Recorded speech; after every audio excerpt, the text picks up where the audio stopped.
Bismillahirrahmanirrahim. The topic that we are going to cover today is part 2 of neoplasia, and we are covering the hallmarks of cancer. Next hallmark of cancer is evasion of cell death. Cell death जो कि apoptosis से होती थी उसको evade कर देना है, उसको ख़त्म कर देना है, उसको होने नहीं देना. नॉर्मली ये जो फ्लो चार्ट बना हुआ है कि कोई भी रेडिएशन, केमिकल, टॉक्सिन जो भी आता था डीएनए को डैमेज करता था, उसके रिस्पॉन्स में P53 एक्टिवेट होके माइटोकॉन्ड्रिया से बैक्स और बैक जीन्स से साइटोक्रोम और कैप्सेसिस एंजाइम्स को एक्टिवेट कराता था जो कि अपॉप्टोसिस करवाते हैं. लेकिन अब कैंसर सेल्स में क्या होगा, माइटोकॉन्ड्रियल बैक्स और पुमा को इनहिबिट करने के लिए BCL2, BCL-XL, MCL1 gene reactivate हो जाते हैं और P53 जो है वो म्यूटेट कर जाएगा और उसके MD, M2 receptors over express कर जाएंगे, जिसके बायस अपॉप्टोसिस नहीं होगी. अपॉप्टोसिस नहीं होगी तो इसका मतलब है जो सेल एक दफ़ा बना वो बना ही रहेगा, वो कम नहीं होगा. और यही दूसरा इसका हॉलमार्क है. इसका दूसरा हॉलमार्क ये कहता है यहाँ है कि एक सेल बना तो बना ही रहेगा. दूसरा बात वो ये कहता है कि एक सेल बना तो आगे फर्दर डिवाइड होता रहेगा, वो कभी मरेगा नहीं. That is immortality, limitless replicative potential. This is the next hallmark.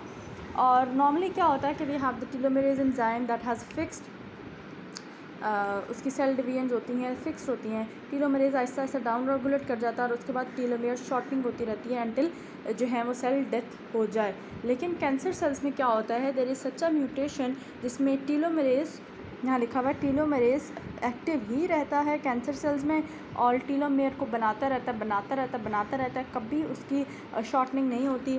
Double standard streaks, telomeres reactivate होकर बनाता रहता है और मल्टीप्लाई कराता रहता है सेल्स को.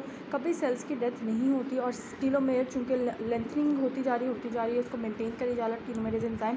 तो this is one of the cancer का फिनोमेना, कैंसर का फंडामेंटल चेंज जो कि 85 और 95% ऑफ कैंसर्स में रहती है. क्या enzyme telomerase, there is alternative lengthening of telomere due to by the help of enzyme telomeres.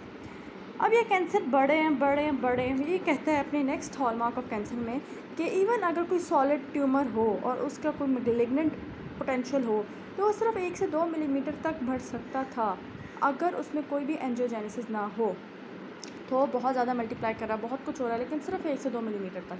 उसके बाद उसे एंजियोजेनिक पोटेंशियल होना उसमें ज़रूरी है ताकि ब्लड सप्लाई है. Blood carries a lot of things with them, a lot of growth factors, signaling factors और inflammatory reactions, बहुत ज़्यादा कुछ.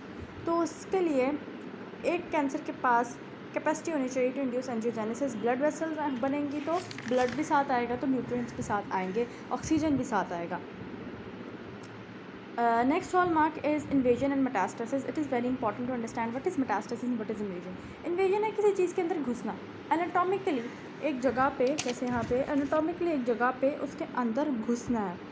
और मेटास्टेसिस है, जैसे ये मेटास्टेटिक कैस्केड बनाई, मेटास्टेसिस है घुस गए हैं बेसमेंट मेम्ब्रेन से, यहाँ घुस गए हैं तो उसके वैस्कुलर या लिम्फेटिक वेसल्स के अंदर ट्रैवर्स करना और फिर वो लोकेशन जो एनाटॉमिकली उस ऑर्गन से रिलेटेड नहीं है, जैसे लिवर है, लिवर के परा दूर जाके एनाटॉमिकल लोकेशन से दूर जाके लंग्स को इन्वेट कर देना या कोलॉन में इन्वेट कर देना, अपनी मेटास्टेसिस भेज देना, दैट इज़ मेटास्टेसिस. तो इन्वेजन और मेटास्टेसिस दो अलग अलग चीज़ें. इन्वेजन ऑफ एक्स्ट्रासेलुलर मैट्रिक्स में यहाँ बताई गई कि होता कुछ यूँ है कि जो सेल्स हैं आपस में जुड़े होते हैं बाय ई कैडहेरिन. ये जैसे डाउन ई कैडहेरिन से जुड़े हुए होते हैं आपस में सेल्स.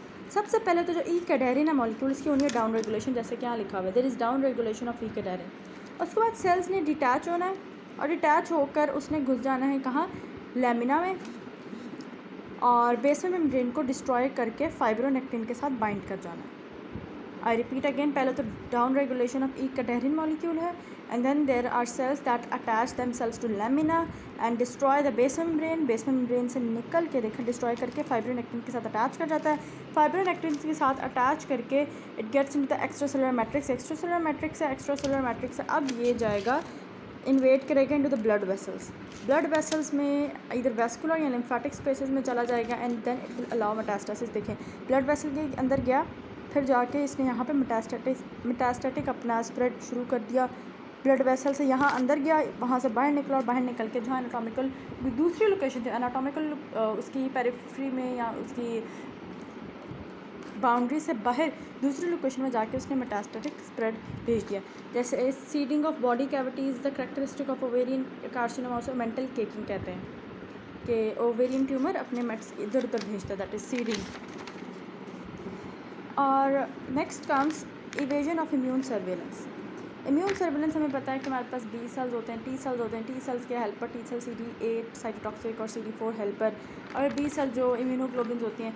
तो इन सब में अब मसला आना है, इन सब में कुछ ना कुछ ऐसा होना है कि इम्यूनिटी प्रोवाइड करने वाले सेल्स कैंसर के ख़िलाफ़ पहले तो बहुत जद्दोजहद करेंगे, लेकिन उसके बाद इनमें भी ऐसा म्यूटेशन आएगी कि ये भी कैंसर सेल्स को कुछ नहीं कह सकते। नॉर्मली क्या होता है कि साइटोटॉक्सिक सेल्स जो हैं इनके ख़िलाफ़ जिहाद करते हैं काइंड ऑफ। हर म्यूटेशन या हर फॉरेन बॉडी या फॉरेन जीन फॉरेन म्यूटेशन के अगेंस्ट जो है cytotoxic T cell would be reacting. But इस सर्कमस्टेंस में ऐसा होगा कि एक पॉइंट ऐसा आएगा कि normally immune surveillance would try to kill the tumour से, बट एक पॉइंट ऐसा आएगा उसके बाद पेशेंट खुद ही इम्यूनो कम्प्रोमाइज़ हो जाता है, एंड देन इम्यूनो कम्प्रोमाइज़ होगा तो कैंसर जो है वो स्प्रेड करेगा और उसको इम्यून सिस्टम बॉडी का कुछ नहीं कह सकता। Then there is next important point जो लास्ट हॉलमार्क ऑफ कैंसर है, tumour promoting inflammation as an enabler of malignancy. अब मेलिग्नेंसी का कैसे पता चलेगा? ऑब्वियसली जब इन्फ्लेमेटरी रिएक्शंस होंगे तो ट्यूमर प्रोमोटिंग इन्फ्लेमेशंस बन जाती हैं, इन्फ्लेमेटरी रिएक्टर्स आते हैं। सिस्टमिक साइन एंड सिम्टम जो भी सिम्टम्स कहते हैं, anaemia, so called anaemia of chronic disease, fatigue, cachexia, night sweats और ड्राई कफ, और ये बड़ी सारी चीज़ें हैं जो कि हिंट करती हैं सिम्टम्स देती हैं, सिस्टमिक सिम्टम्स देते हैं। यहाँ वो लिखता है कि cancer enabling effects of inflammatory cells, inflammatory cells inflammation cause करते हैं, तो cancer is associated enabling effects of inflammatory cells and resident stromal cells. कैसे इन्फ्लेमेशन कॉज करते हैं कैंसर में? एक है द रिलीज़ द फैक्टर्स जो कि प्रोलिफरेशन को प्रमोट करते हैं, फिर ग्रोथ सप्रेस करवा देते हैं, वही जो कैंसर नहीं करना है, रिमूवल ऑफ ग्रोथ सप्रेसर, जो ट्यूमर सप्रेसर जीन है या जो ग्रोथ सप्रेस करने वाली चीज़ें हैं उनको सप्रेस करा देंगे ताकि प्रोलिफरेशन होती रहे, सेल प्रोग्रेशन होती रहे सेल साइकिल की। And then there is again the hallmarks of cancer. ये सारे जो cancer enabling effects of inflammatory cells हैं वो कैंसर के काम करते हैं। Enhance resistance to cell death, apoptosis नहीं होने देंगे, एंजियोजेनेसिस करवाएंगे, invasion metastasis, evasion of immune interaction. तो बस सारा यही करवाना है, और यही करवाने से there is inflammation tumour related and tumour progressing promoting inflammation and it acts as an enabler of malignancy. So this is what all hallmarks of cancer were, and I hope it was helpful. जज़ाकल्लाह खैर।